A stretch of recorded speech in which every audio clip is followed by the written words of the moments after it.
As I scanned the bustling restaurant for the client I was supposed to meet, my eyes caught sight of someone unexpected across the room. It was Susan, my ex-wife, seated beside a man who seemed to carry the weight of both years and indulgence on his shoulders. Despite his slightly overweight appearance, there was an undeniable air of affluence about him, and Susan appeared to bask in his company, her demeanor betraying a sense of contentment that stirred a tumult of emotions within me. Memories of our turbulent past flooded my mind, despite the passage of 3 long years since our divorce. Emotions long suppressed surged to the surface, each one a reminder of the trials and tribulations we had endured during our time together. It all began with a routine business trip to Albany.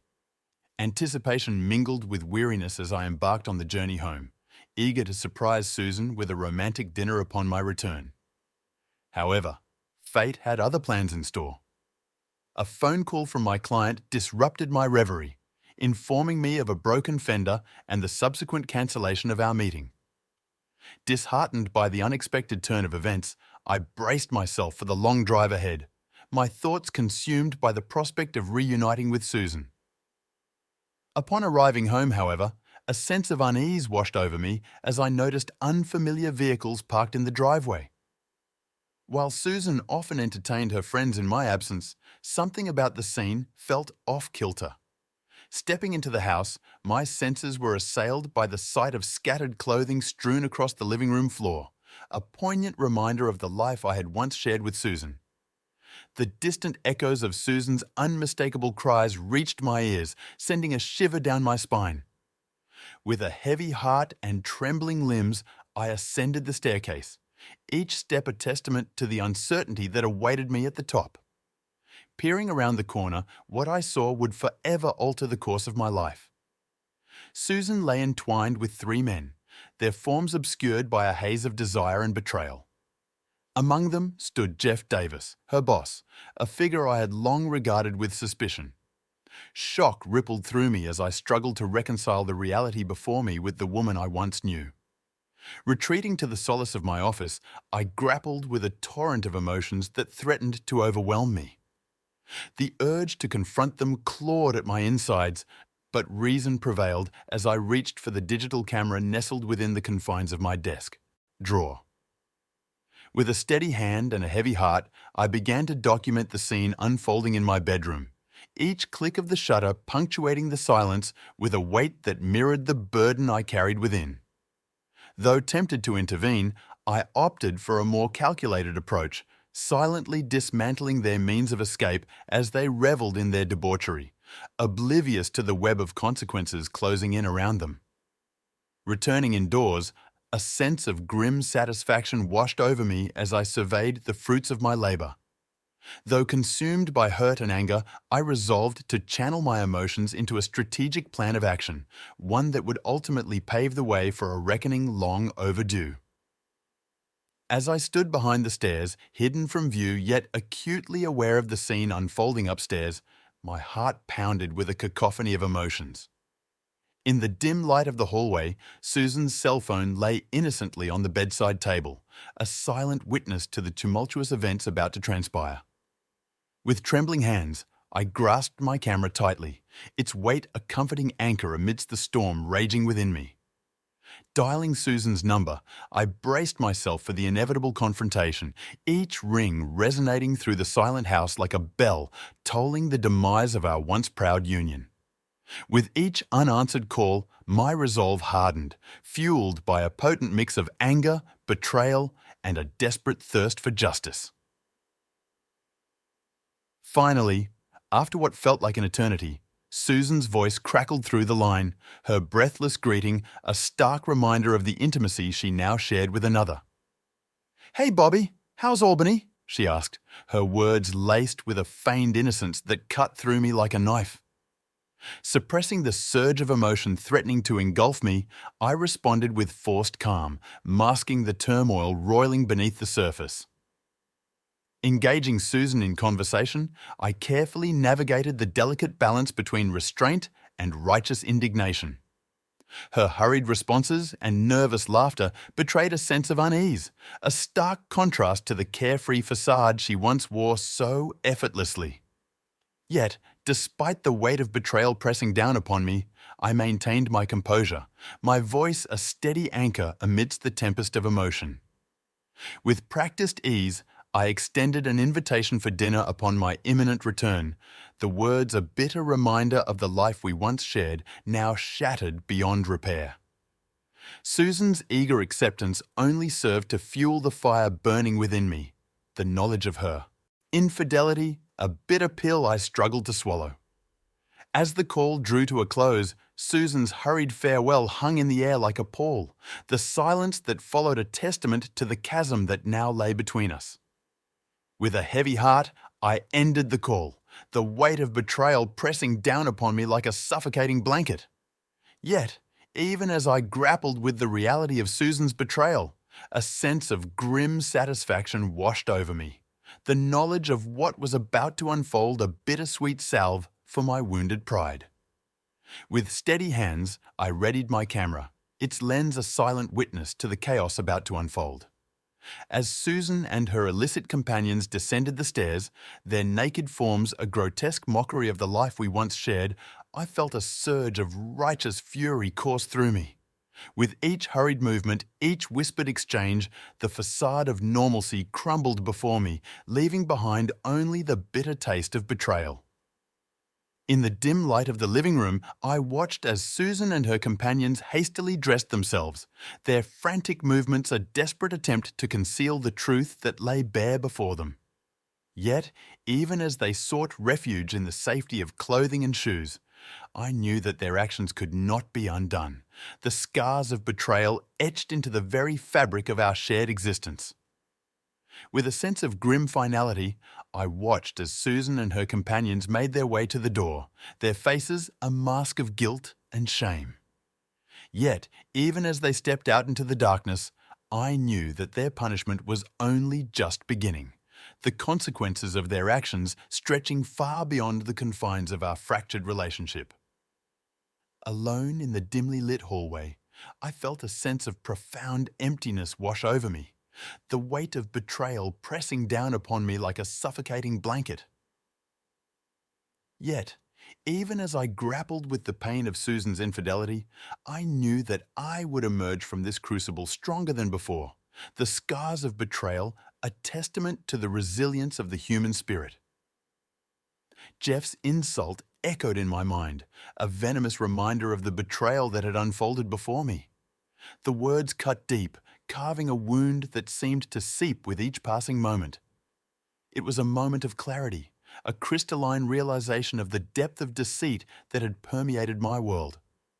From that moment onward, Jeff's chosen moniker would be my label, a stark departure from the name I had once answered to without hesitation. No longer would he address me by my given name. Instead, I was relegated to this new derogatory epithet. And if any communication were to pass between us in the future, it would be filtered through the intermediary of Tad, a messenger standing as a barrier between two worlds irreparably sundered by betrayal. With a heavy heart and a sense of resignation, I retreated into the confines of the house, the door closing with a resounding finality that echoed the rupture within. Outside she stood, her tear-streaked face a portrait of remorse, of the consequences of her actions laid bare for all to see. In her anguish, she sought solace, a refuge in the arms of the very man whose betrayal had torn us asunder. Yet, even as Jeff extended his embrace, she recoiled, pushing him away with a force that mirrored the rejection I had felt. And in that moment, amidst the tumult of emotions raging within, there flickered a spark of satisfaction, a fleeting respite from the storm that raged unabated. But such moments of solace were short-lived, eclipsed by the stark reality that awaited me upon my return to the sanctuary of my room.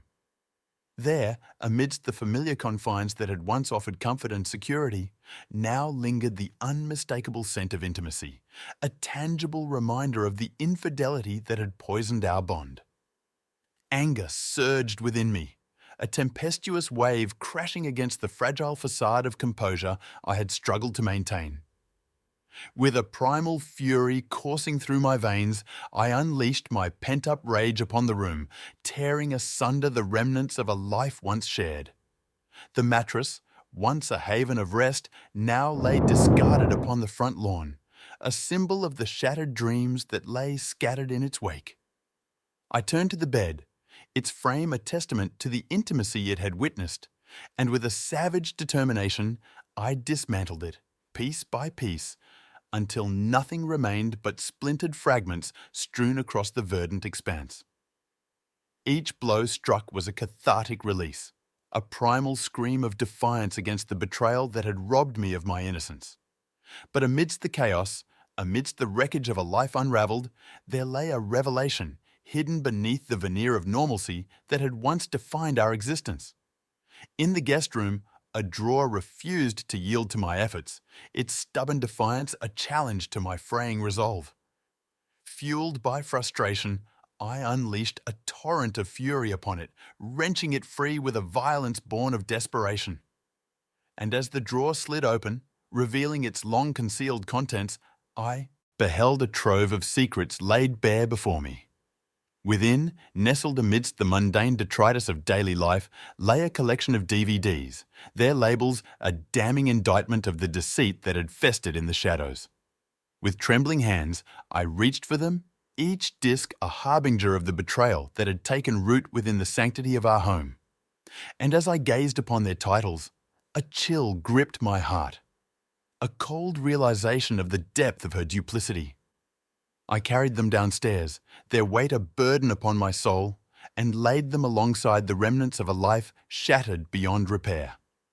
And as I surveyed the wreckage that lay before me, a plan began to form, a desperate bid for justice in a world gone awry. Gathering the evidence of her infidelity, I resolved to take action, to confront the betrayal that had torn us asunder. But even as I gathered the pieces of our shattered life, a sense of numbness settled over me, a resignation to the harsh truths that had been laid bare. With each item collected, each shred of evidence catalogued, I felt the weight of her deception pressing down upon me, threatening to engulf me in its suffocating embrace. Yet, amidst the despair, amidst the wreckage of a life once cherished, there flickered a glimmer of determination, a resolve to rise from the ashes of betrayal and forge a new path forward. And as I turned to face the uncertain horizon that lay ahead, I knew that the road would be fraught with hardship and pain. But in that moment, amidst the ruins of a shattered existence, I found a strength I never knew I possessed, a resilience born of the crucible of betrayal.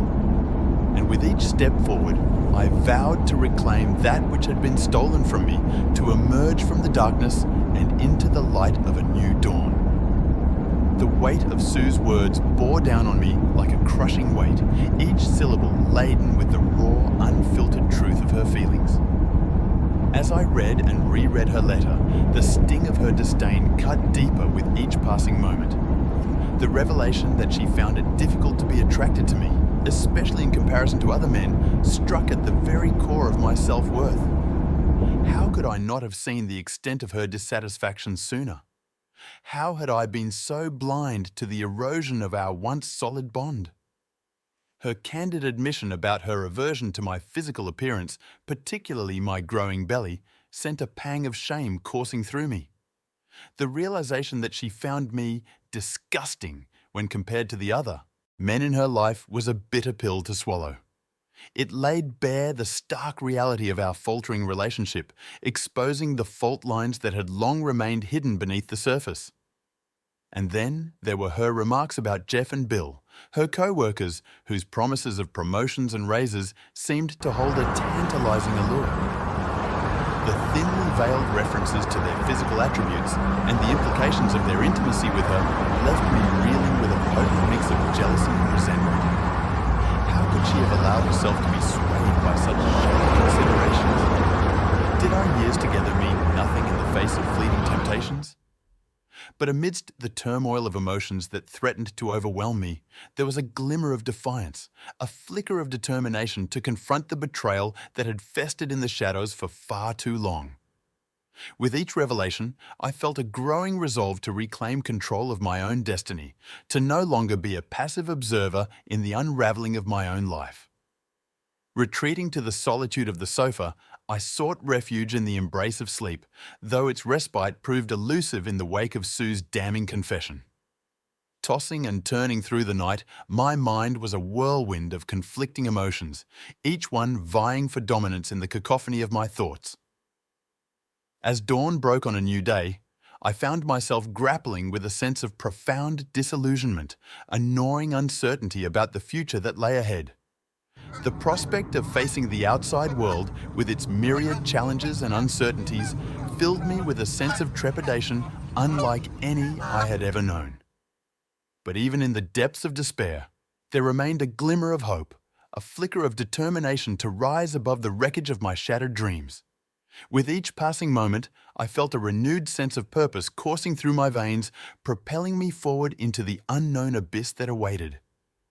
And though the road ahead was fraught with uncertainty, I knew that I could no longer afford to remain mired in the shadows of despair. It was time to take control of my own destiny, to forge a new path forward, no matter how daunting the journey may be. As I stepped into Ted's office, the air crackled with tension, a palpable energy that seemed to reverberate with the weight of the impending conversation. Mary's brisk movements and Ted's hurried instructions only added to the sense of urgency that permeated the room. With a grateful nod, I accepted the steaming cup of coffee. Mary offered, the warmth seeping into my trembling hands as Ted ushered her out and closed the door behind her. The muted click of the latch seemed to signal the beginning of a clandestine meeting, a gathering of allies in the face of adversity. Taking a moment to compose myself, I launched into a detailed account of the events that had transpired the previous evening, each word heavy with the burden of truth. I spared no detail as I recounted Sue's letter, her candid admissions, and the evidence of her infidelity that I had uncovered. Ted listened intently, his brow furrowed in concentration as he absorbed the gravity of my revelations. With each passing moment, I could see the gears turning in his mind, the wheels of justice set into motion by the weight of my words. When I finally produced the envelope containing the damning evidence I'd collected, Ted's eyes gleamed with a fierce determination. "First things first," he began, his voice measured yet resolute. "We need to assess our options and formulate a strategy." As Ted delved into the intricacies of legal recourse, I felt a surge of empowerment wash over me. This was no longer a battle waged in the shadows. It was a fight for justice, a quest for retribution against those who had wronged me. When Ted broached the subject of reconciliation with Sue, I shook my head vehemently, the scars of betrayal still fresh upon my heart. "I want a divorce," I asserted, my voice trembling with emotion. "But I want to make them pay for what they've done." Ted nodded solemnly, his eyes ablaze with determination. "We'll pursue legal action against Tony, the Ace Tennis Club, and anyone else implicated in this betrayal," he declared, his voice a beacon of reassurance in the tumultuous sea of emotions. As Ted outlined our plan of attack, I felt a renewed sense of purpose course through my veins. This was no longer about salvaging a broken marriage. It was about reclaiming my dignity, my self-respect, in the face of unspeakable betrayal. When Ted hinted at the possibility of a settlement, I scoffed at the notion, my resolve unyielding in the face of adversity. "If it's anything less than $2 million, they can kiss my ass," I declared, the fire of defiance burning bright within me. Ted chuckled at my candor, his laughter a balm to my wounded soul. "Let's make it $2.5 million, he proposed, a mischievous twinkle in his eye. "And dinner at your place tonight sounds like just what the doctor ordered." As Ted made arrangements for our meeting with Bill Evans, Mary poked her head into the office, her expression a mix of concern and curiosity. "Sorry to interrupt, but Susan's on the line," she informed Ted, her voice tinged with apprehension. Ted's demeanor shifted, his features softening as he spoke. "Tell her I'll speak to her in a minute," he instructed, his tone gentle yet firm. As Mary scurried out of the room, Ted turned back to me, a knowing look in his eyes. "I bet she's not too happy about the missing DVDs," I remarked wryly, a smirk playing at the corners of my lips. Ted chuckled, his laughter echoing through the room. "You certainly had a busy evening," he remarked, a note of admiration in his voice. As Ted prepared to take Susan's call, I leaned back in my chair, a sense of satisfaction settling over me. With Ted at my side, I knew that justice would soon be served, and those who had wronged me would finally face the consequences of their actions. And as the conversation between Ted and Susan unfolded, I couldn't help but feel a glimmer of hope amidst the chaos that surrounded me. As Sue's voice crackled through the phone line, Ted's expression hardened, his features etched with a steely resolve. With a sigh, he braced himself for the difficult conversation that lay ahead. "No excuses, Sue," Ted replied firmly, his tone devoid of sympathy. "I'm going to represent him, and he has strong arguments. But you need to understand it won't be pleasant." He paused, allowing his words to sink in before continuing. "You crushed a man who was always faithful to you, who loved you to death. I don't think he cares what you think anymore. My best advice? Get yourself a good lawyer. You'll need one." Ted's voice softened slightly as he spoke, a hint of regret creeping into his tone. "Yes, Bill Evans made an appointment for 1:40, but I don't think you should be there. If you so much as show up at the outside office door and try to listen in, I'll tell Bobby to leave, and all hell will break loose." He paused, his gaze piercing through the phone line with unwavering intensity. "Better to wait it out and control yourself today. I know he put your stuff out on the lawn, but just like you can invite strangers into your bedroom, he can throw your stuff out of the house and onto the front lawn." Ted's voice grew somber as he spoke, his words tinged with a sense of disbelief. "Frankly, I'm surprised he didn't resort to violence last night. Oh yes, he was armed, but it was for self-defense. He thought you were being raped." This was stated in the police report. He sighed heavily, the weight of the situation pressing down upon him. "I don't know, but if it were my Katie, I'd be in jail right now. I think he was hot-tempered under the circumstances." Ted's tone softened, a note of concern creeping into his voice. "As for your computer, cell phone, and any other things that were not in the house this morning, you'll have to ask the other owner of the house. Perhaps he left it all on the lawn along with your clothes, and someone took it all. I really can't say." He paused, gathering his thoughts before continuing. "I've completed all of your escrow paperwork on the house, and you both have the same rights in the house. How you choose to exercise these rights is up to each of you." With a resigned sigh, Ted prepared to deliver the final blow. "I would recommend that you stay there and let Bobby live in the house until everything is sorted out. I don't think it's safe for you to be in the same house with him right now." He took a deep breath, steeling himself for the response he knew would come. "Listen, Sue, even now, I want to punch you in the nose, so don't insist. Stay with Sarah, and I'll be in touch. Please have your lawyer call me when you have one. Tears won't help you now, Sue. In addition to being his lawyer, I am also his friend. Your tears fall on deaf ears. I can be a ruthless bastard whenever I want, and this seems like the perfect situation. I have always liked you and respected you until today. I'm sorry that you will see a side of me that only my enemies and ill-wishers see. You won't like it, okay? But stay away from him and don't leave your office right now. He wants nothing to do with you." "Goodbye," Tad finished abruptly, his voice heavy with resignation as he glanced up at me. "Yeah, I just wish I could meet her face to face again and tell her how I really feel, although I don't think I want to go through the pain of seeing her again. At least not right now," I admitted to my friend. "I'll tell you what, Bobby, do two things for me," Tad requested, his tone shifting instantly to one of positivity and optimism. He asked me to retrieve two specific videos from the envelope: the footage from the night before at the tennis club involving Tony, and the video of Sue with Mr. Davis and Mr. Evans in her office. Handing over the videos, Tad suggested that I invite Mary to lunch with me. I initially found the suggestion odd, but Tad quickly reassured me that he preferred to review the material himself to prevent me from becoming upset before our meeting with Bill Evans at 2 p.m. Grateful for his insight, I relayed the good news to Mary, who jokingly suggested that we go somewhere expensive if Ted was footing the bill.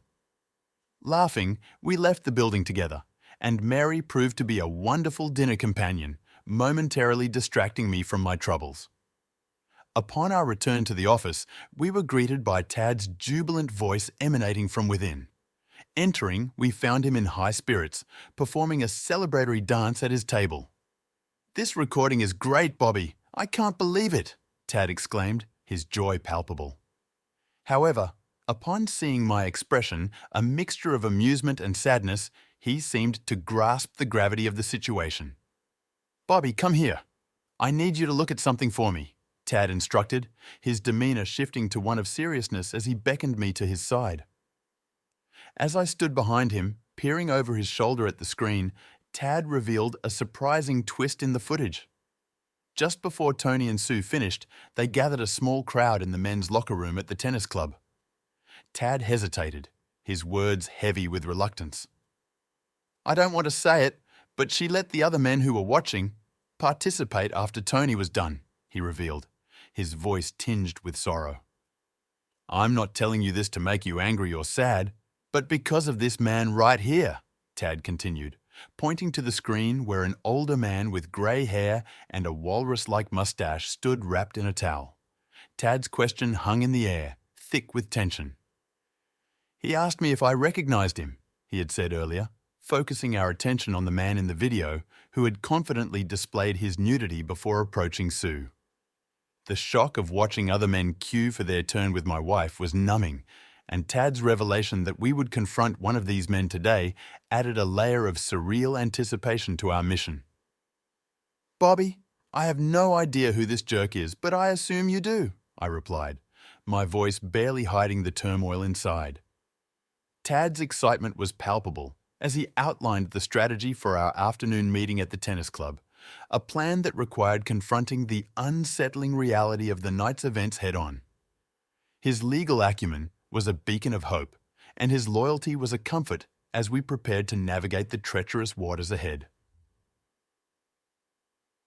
Armed with a portable DVD player, photographs, and legal documents, we arrived at Sue's building, ready for our confrontation with Bill Evans. The opulence of Bill's office struck me immediately, its luxurious furnishings and walls adorned with accolades painting a picture of success. Introductions were brief. I made it clear that Tad's presence was non-negotiable, setting a tone of solidarity as we faced the impending discussion. Bill's attempt to foster a casual atmosphere by addressing me as Bob was a stark contrast to the gravity of our situation. My insistence on including Jeff Davis in the meeting seemed to unnerve him slightly, but he complied, summoning Jeff with an urgency that betrayed his composed exterior. Jeff's arrival was tense, his reluctance evident as he took a seat, avoiding any eye contact with me. Bill's expression of sympathy for the ordeal Sue and Jeff had caused felt hollow, especially when he began to express his affection for Sue in paternal terms. The irony was not lost on us, and Tad seized the moment to challenge Bill's intentions with a provocative inquiry about incest, a question that visibly shook our host. Bill's indignation at Tad's accusation was palpable, his confusion and anger merging into a defensive posture. Tad, unfazed, proceeded to reveal the evidence we had brought with us, turning the tables and setting the stage for a dramatic unveiling of the truth. The atmosphere was charged with anticipation and dread as we prepared to confront the reality of Sue's actions and the implications for all involved. This moment was more than just a confrontation. It was a reckoning, a chance to expose the betrayal and deceit that had upended my life. Tad's role as both a friend and a lawyer was invaluable, his strategic mind and unwavering support giving me the strength to face the challenges ahead.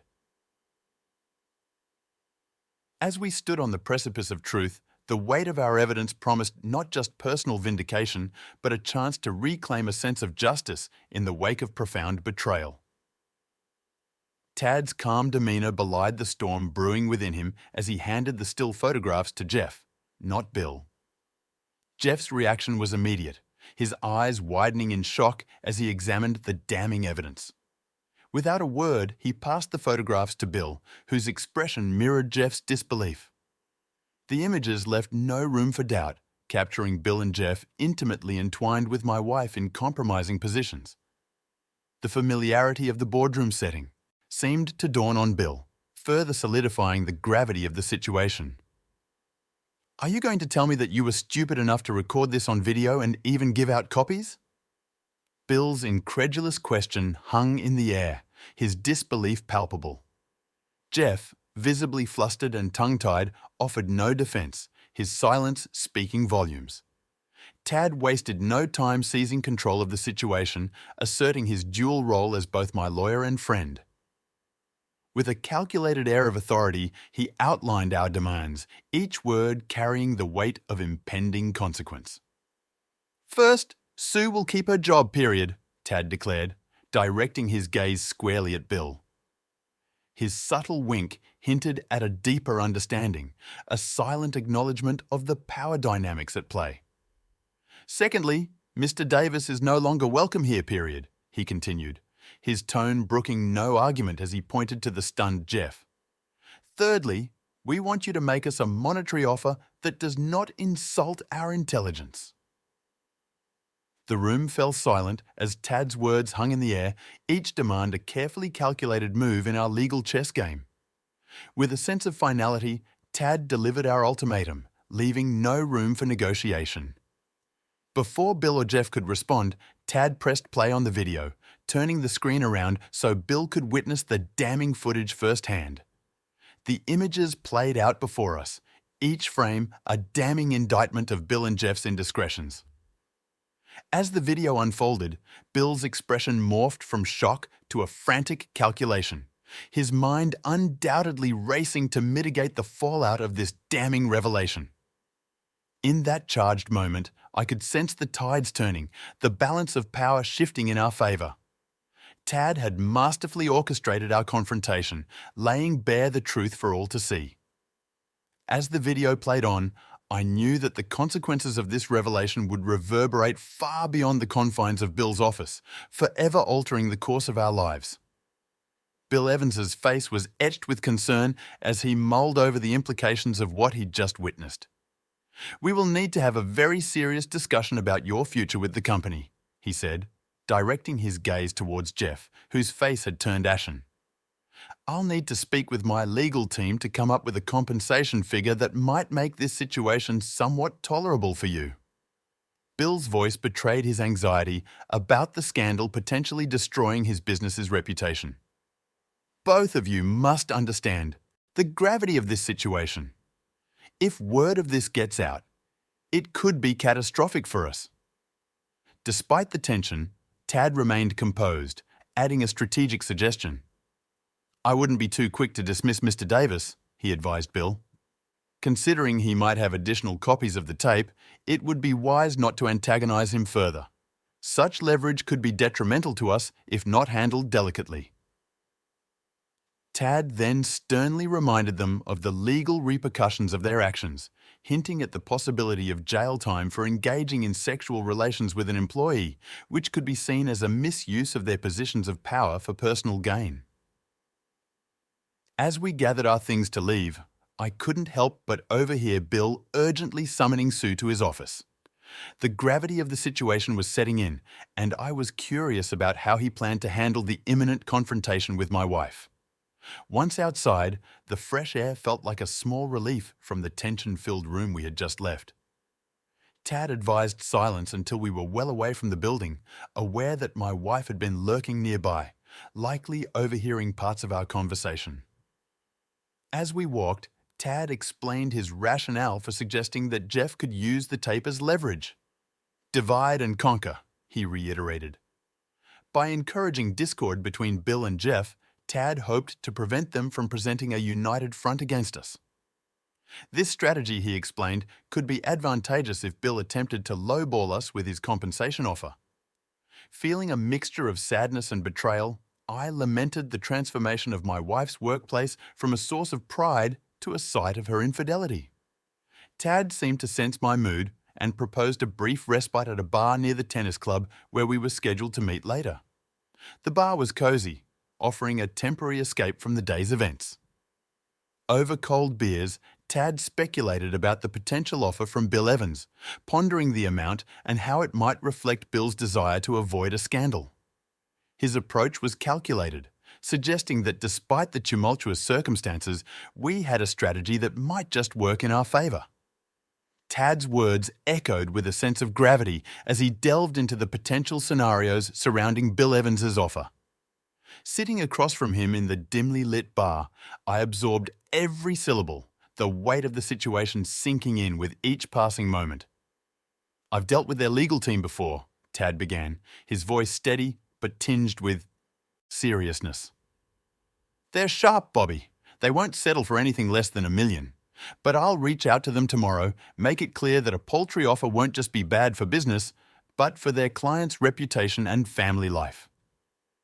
His assessment of the situation was as pragmatic as ever, reflecting his years of experience in navigating legal battles.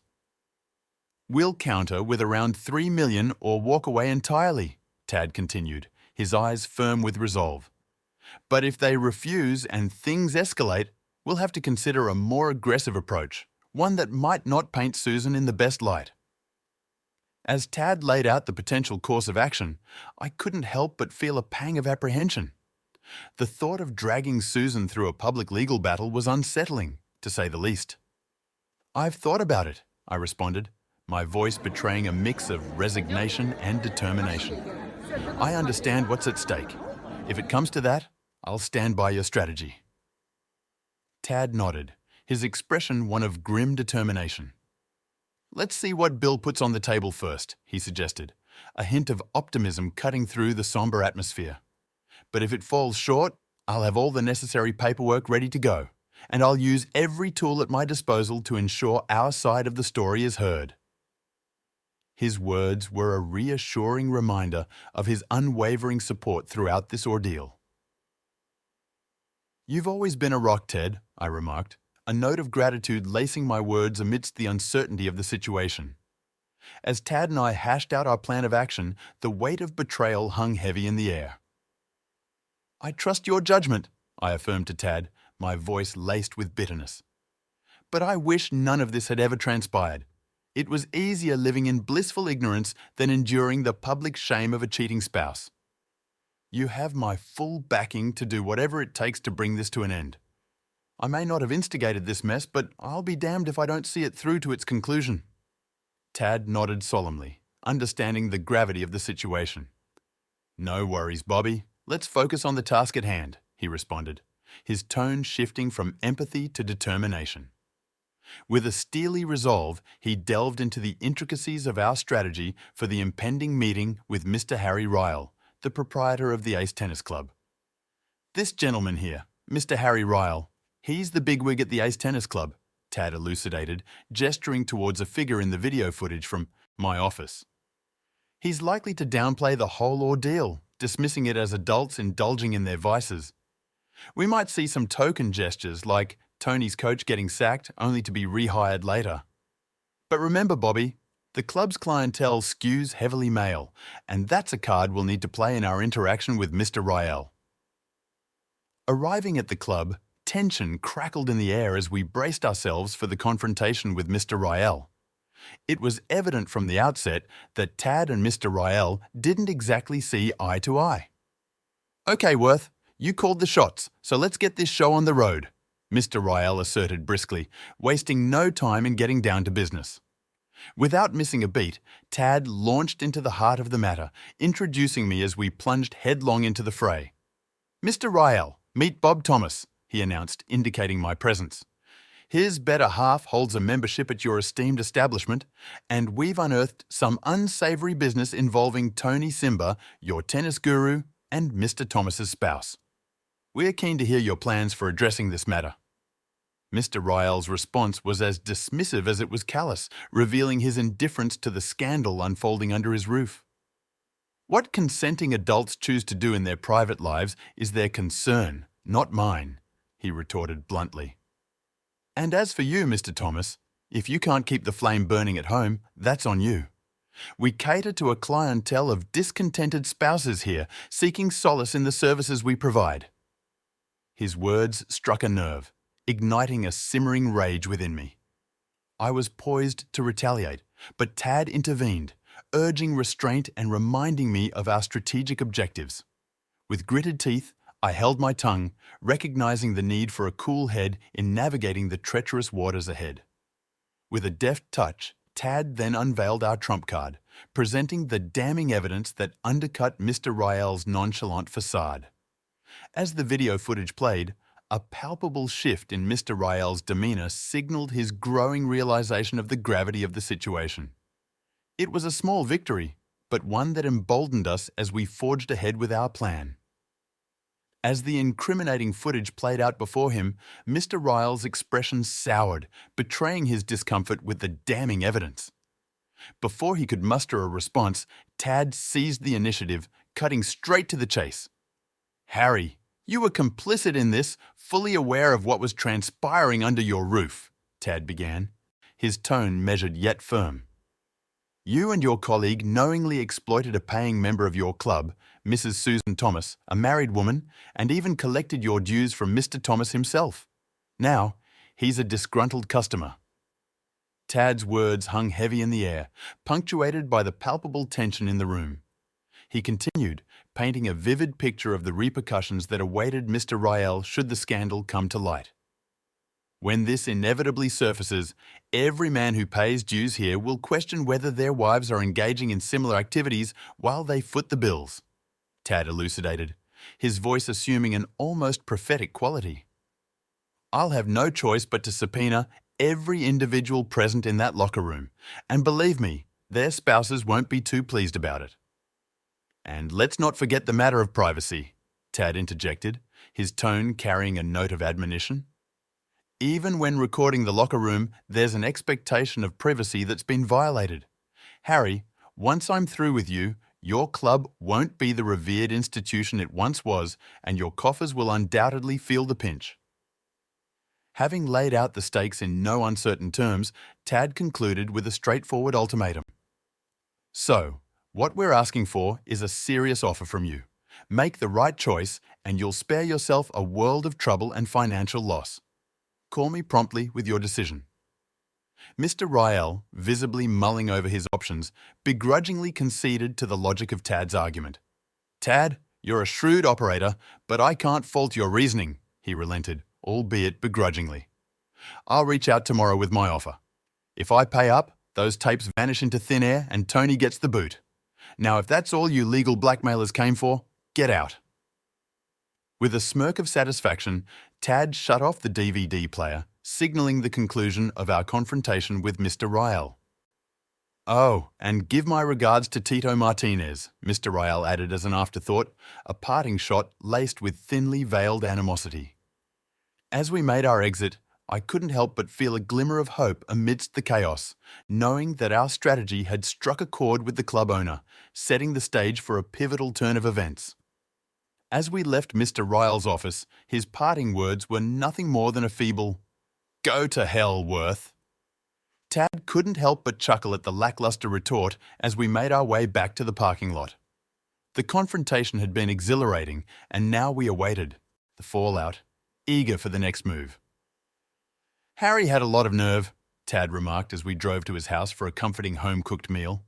"But now, we wait for their counter-offers." By the week's end, Bill Evans had come forward with an offer just shy of $2.7 million to retain Sue as his employee. Meanwhile, Jeff Davis found himself ousted after foolishly surrendering all his video evidence to Bill, leaving him with little recourse. As for the two individuals involved with Sue that fateful night, they each ponied up $1 million to avoid the spotlight and potential scandal. However, Mr. Rael opted for a more defiant stance, refusing to make any concessions and daring us to sue him. True to our word, we pursued legal action, resulting in a substantial loss of $3 million for Mr. Rael, as his club hemorrhaged members and his reputation took a nosedive. Throughout the legal battles and negotiations, I granted Sue her desired house and car, fulfilling her material desires without being obligated to pay a single penny in child support. Despite encountering her twice in court, my interactions with her were marked by contemptuous indifference, earning me nothing but tears from her. It was a perplexing contrast to her earlier actions, leaving me to ponder the reasons behind her tears now compared to her brazen betrayal before. Reflecting on the tumultuous events of that dreadful year, the pain still lingered, a constant companion etched into my memories. Even as I drifted into a reverie, lost in the haunting echoes of the past, the present intruded, jolting me from my introspection. It was a stark reminder that while the battles may have been won, the scars remained, a testament to the enduring legacy of that tumultuous chapter in my life. In that moment, standing in the crowded restaurant, time seemed to slow down. The hustle and bustle around us faded into the background as I faced Susan, my ex-wife, after all these years. The manager's inquiry about needing help snapped me back to reality, but it took a moment for me to gather my thoughts and dismiss him, apologizing for my momentary lapse into the past. I navigated through the tables, each step taking me closer to the table where Susan sat, unsuspecting of my presence. The transformation in my appearance since our separation was stark. Gone was the overweight, unkempt figure she had left. In his place stood a man who had taken control of his life, his physique now lean and attire sharp, a testament to the changes wrought by the turmoil of our divorce and the subsequent financial windfall. Approaching the table, I braced myself for the confrontation. My greeting, veiled in a compliment, was deliberate, aimed at provoking a reaction. "You look great today," I said, my words laced with an underlying tension. Her response was swift and tinged with irritation. "My name is Susan Bobby. Why don't you call me by my name?" she shot back, her tone icy. The mention of her name, a deliberate choice on my part, was a reminder of our shared past and the pain it had wrought. "Well, I didn't forget your name, Sue.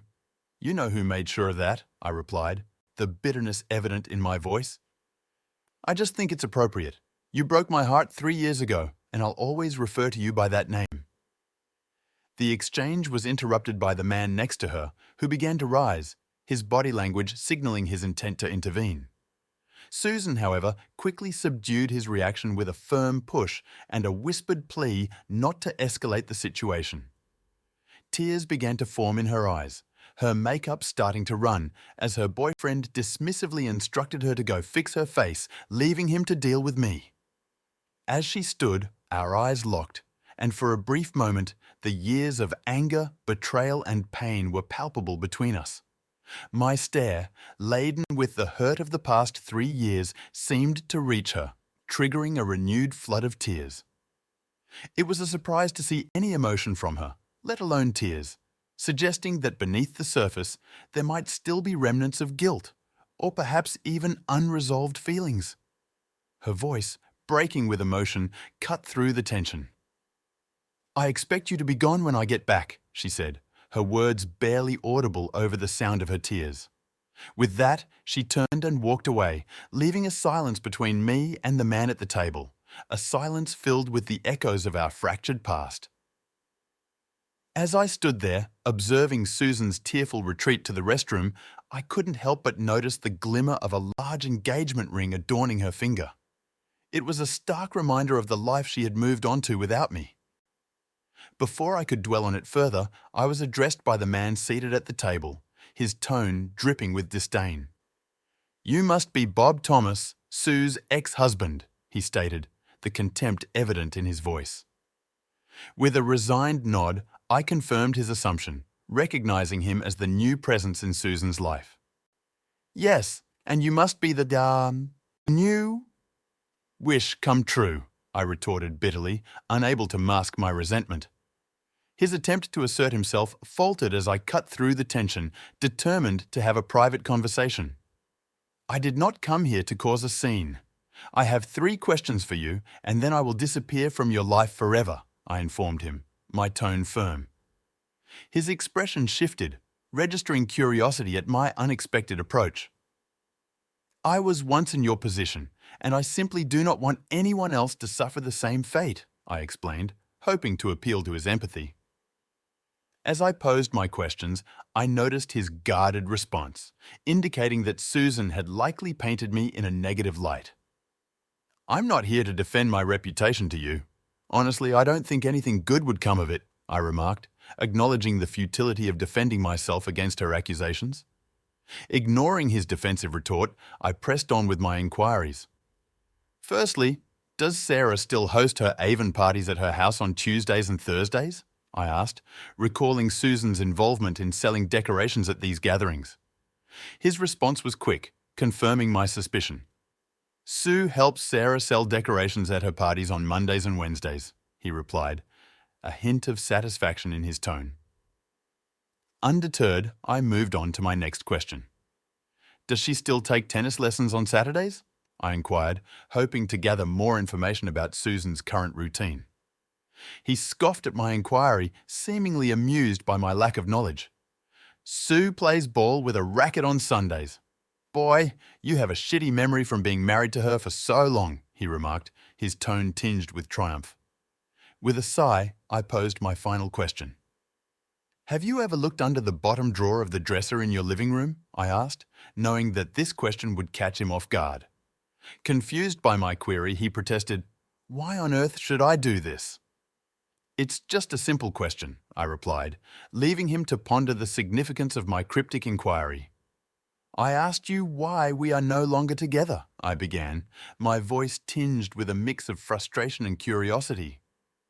"I still have all the materials left over from the divorce in my office, legal emails from Sarah and the expletive, and hours of videotapes. I've always carried this with me for the past 3 years, so I thought you should have it," I explained, reaching into my wallet to retrieve a worn piece of paper. "This is what the expletive wrote to Sarah when she asked about how to get rid of me before I discovered that she was cheating on me. I didn't know her at all after I read that letter, and I probably still don't, but it's all about you," I stated, handing him the paper. Though hesitant, he accepted the paper, driven by curiosity. I knew Sue's tendencies well, her compulsive habits and routines, and I suspected that even with a new man, she would remain unchanged. "I've carried it with me for the past 3 years, and from time to time, I've reread it and tried to improve my life so that no woman would ever write that about me again." Of all the videotapes and other things I learned about, this email hit home the most. "I think that's why I still carried it with me," I confessed. Peter read the letter slowly, his demeanor inscrutable. Without a word of thanks, he hastily wrote a note on the paper and left the restaurant, his expression unreadable. Intrigued, I leaned over to see what he had written. It read, "I'll go back to the house in a minute. Please stay here, and I will call you back in 15 minutes. Please wait here for me. For some strange reason, I need to look under the bottom drawer of my living room dresser. Be right back, Peter." As he left, I sensed a shift in his understanding, even if he wasn't ready to acknowledge it. Something told me that I had struck a nerve with my revelations. The email had been the final piece of the puzzle, prompting Peter to confront the truth head-on. Feeling the need for closure, I left a note on Sue's table, excusing myself and leaving the restaurant. There was no way I could sit there with anyone tonight. Returning to the foyer, I called my client, who agreed to reschedule the meeting since they were running late anyway. Before leaving, I glanced back at Sue's table. When Sue returned and found Peter's note along with her old email, her face drained of colour. She looked devastated and tears streamed down her face.